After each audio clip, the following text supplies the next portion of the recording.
अब हम नवरात्र के विषय में थोड़ा सा प्रकाश डालेंगे।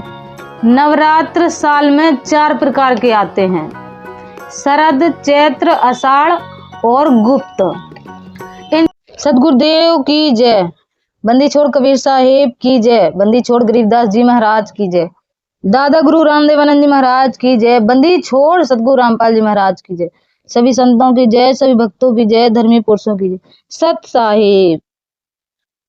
कहा जाता है सदा भवानी दाहिने सन्मुख रहें गणेश, 3 देव रक्षा करें ब्रह्मा विष्णु महेश। सनातन धर्म के एकमात्र विश्व विजेता तत्वदर्शी जगत गुरु संत रामपाल जी महाराज अपने सत्संगों में बताते हैं, तीनों देवा कमल दल बसे ब्रह्मा विष्णु महेश, प्रथम इनकी वंदना फिर सुन सतगुरु उपदेश।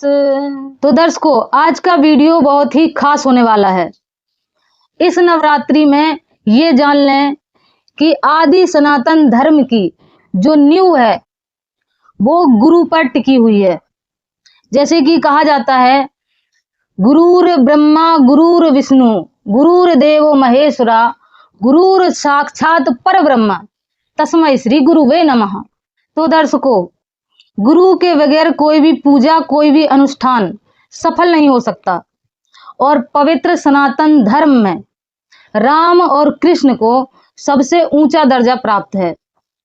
उनके लिए भी कहा गया है कि राम कृष्ण से कौन बड़ा, तिन्ने भी गुरु कीन, और 3 लोक के वेधनी गुरु आगे अधीन।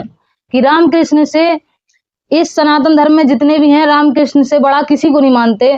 तो उन्होंने भी गुरु के आगे सर झुकाया था और गुरु की शरण ग्रहण करी थी। राम कृष्ण से कौन बड़ा, तिन्ने भी गुरु कीन, और 3 लोक के वेधनी गुरु के आगे अधीन हैं वो भी। तो भाइयों, इससे साफ अर्थ निकलता है कि राम कृष्ण गुरु के आगे अधीन हैं। 3 लोक की शक्ति भी गुरु के आगे नतमस्तक है। तो इसका मतलब है कोई भी पूजा, कोई भी व्रत, कोई भी साधना, कोई भी अनुष्ठान, कोई भी कर्मकांड, कोई भी साधना, कोई भी जप, कोई भी तप बगैर गुरु के सफल नहीं होता।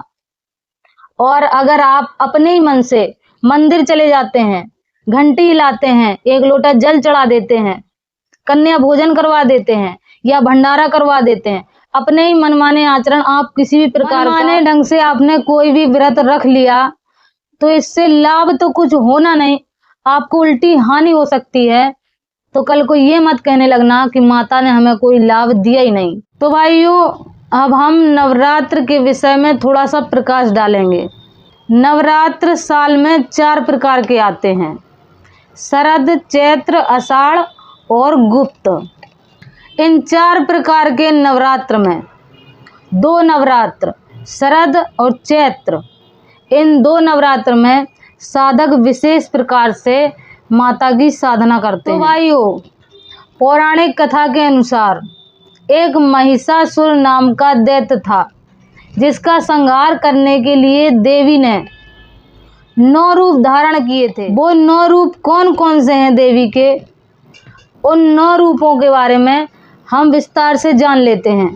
प्रथमम शैलपुत्री चा, द्वितीयम ब्रह्मचारिणी, तृतीयम चंद्रघंटेति, कुसुमांडेति च चतुर्थकम, पंचम स्कंदमातेति, षष्ठम कात्यायनीति च, सप्तम कालरात्रीति, महागौरी च अष्टमम, नवम सिद्धिदात्री च, नवदुर्गा प्रकृतितः।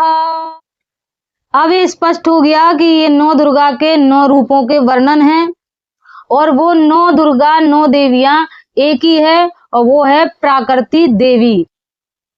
तो भाइयों, हमारे शास्त्रों में 5 देवताओं का स्थान आया है, जिनमें से वो 5 देवता हैं ब्रह्मा, विष्णु, महेश और गौरी गणेश।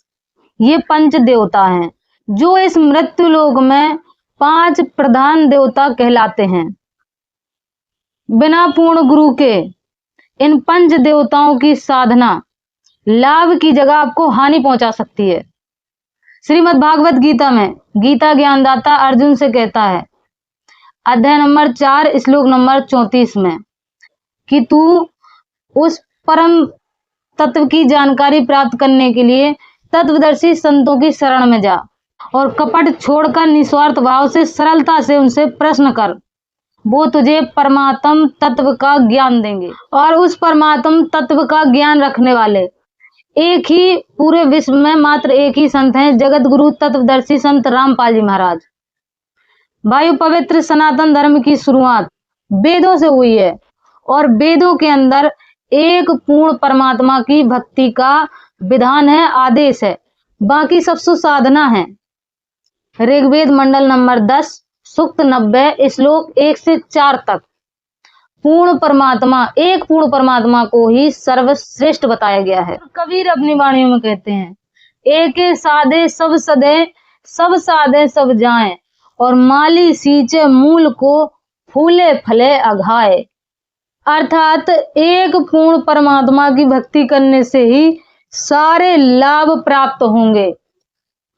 भाइयों, इस नवरात्रि में विशेष रूप से जान लें कि अगर आप विष्णु जी के पुजारी हैं, शिव जी के पुजारी हैं, या फिर ब्रह्मा जी की साधना करते हैं, या गणेश जी की साधना करते हैं, या फिर स्वयं देवी दुर्गा की साधना करते हैं और इनसे आपको कोई भी लाभ प्राप्त नहीं हो रहे हैं, तो इनसे भी लाभ आपको पूर्ण गुरु प्राप्त करवा सकता है। भाइयों, अगर आप बगैर पूर्ण गुरु के कोई भी पूजा, व्रत, साधना, उपासना मनमाने ढंग से शास्त्र विधि को त्याग कर रहे हैं, तो आपको हानि ही उठानी पड़ेगी।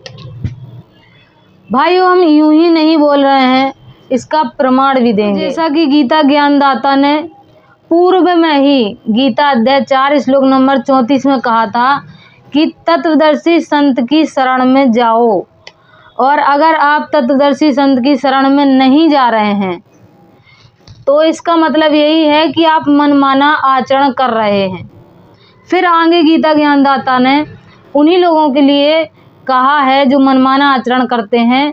गीता अध्याय नंबर 16 श्लोक नंबर 23 में, जो शास्त्र विधि को त्याग कर अपनी इच्छा से मनमाना आचरण करता है, वह ना तो सिद्धि को प्राप्त होता है और ना परम गति को और ना सुख को ही प्राप्त होता है। वर्तमान समय में पूर्ण गुरु एकमात्र संत रामपाल जी महाराज हैं, जो अपने भक्तों को, अपने अनुयायियों को प्रथम नाम दीक्षा में इन्हीं देवी देवताओं के गुण मंत्र प्रदान कर रहे हैं, जिनके जाप करने से उनके अनुयायियों के सारे बिगड़े काम बन जाते हैं। अगर आप भी इन्हीं देवी देवताओं से लाभ प्राप्त करना चाहते हैं, तो आज ही संत रामपाल जी महाराज से निःशुल्क नाम दीक्षा प्राप्त करें और अपना और अपने परिवार का कल्याण करवाएं। अब की नवरात्र संत रामपाल जी महाराज के साथ। अगर आपको भी संत रामपाल जी महाराज से जुड़कर लाभ प्राप्त हो रहे हैं, तो कमेंट बॉक्स में लिखना ना भूलें। मिलेंगे नेक्स्ट वीडियो में, तब तक के लिए सत साहिब।